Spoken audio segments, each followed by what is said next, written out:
ফিলিস্তিনের গাজায় ইসরায়েলি হামলায় নিহতের সংখ্যা উপত্যকাটির স্বাস্থ্য মন্ত্রণালয়ের পরিসংখ্যানের চেয়ে প্রায় 41% বেশি। ধ্বংসস্তূপের নিচে গলে পড়ে আছে অনেক মরদেহ। প্রথম 9 মাসের তথ্য পর্যবেক্ষণ শেষে চিকিৎসা বিজ্ঞান বিষয়ক সাময়িকী দ্য ল্যান্সেটের প্রতিবেদনে এ তথ্য উঠে এসেছে। 2023 সালের 7 অক্টোবর ইসরায়েলে হামলা চালায় হামাস। জবাবে গাজায় নির্বিচার হামলা শুরু করে ইসরায়েল। শুরু থেকে এই যুদ্ধে কত ফিলিস্তিনি প্রাণ হারিয়েছেন তা নিয়ে এখনও চলছে বিতর্ক। হামাস পরিচালিত গাজার স্বাস্থ্য মন্ত্রণালয়ের তথ্য মতে গত বছরের 30 জুন পর্যন্ত আগের 9 মাসে উপত্যকাটিতে যুদ্ধে 37,877 জনের মৃত্যু হয়েছে। কিন্তু ল্যান্সেট গাজা স্বাস্থ্য মন্ত্রণালয় একটি অনলাইন জরিপ ও সামাজিক যোগাযোগ মাধ্যমে প্রকাশিত মৃত্যু সংবাদের ভিত্তিতে ক্যাপচার রিক্যাপচার পরিসংখ্যান পদ্ধতি ব্যবহার করে দেখেছে।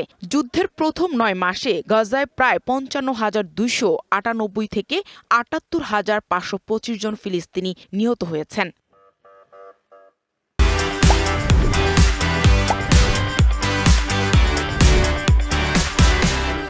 ল্যান্সেটের অনুমান অনুযায়ী গাজায় নিহতের সংখ্যা 64,260 হওয়ার অর্থ হল উপত্যকাটির যুদ্ধপূর্ব জনসংখ্যার প্রায় 2.9% মানুষ মারা গেছেন। অন্য কথায় প্রায় প্রতি 35 জনের একজনের মৃত্যু হয়েছে।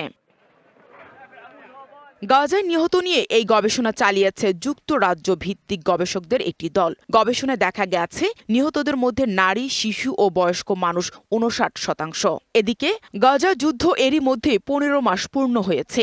এই যুদ্ধে এখন পর্যন্ত গাজার ইসরায়েলের গণহত্যায় 7 অক্টোবর 2023 সাল থেকে কমপক্ষে 46,006 জন ফিলিস্তিনি নিহত এবং 1,09,378 জন আহত হয়েছে। হামাসের নেতৃত্বাধীন হামলার সময় ইসরায়েলে কমপক্ষে 1139 জন নিহত হয়েছিল এবং 200 জনেরও বেশি বন্দী হয়েছিল।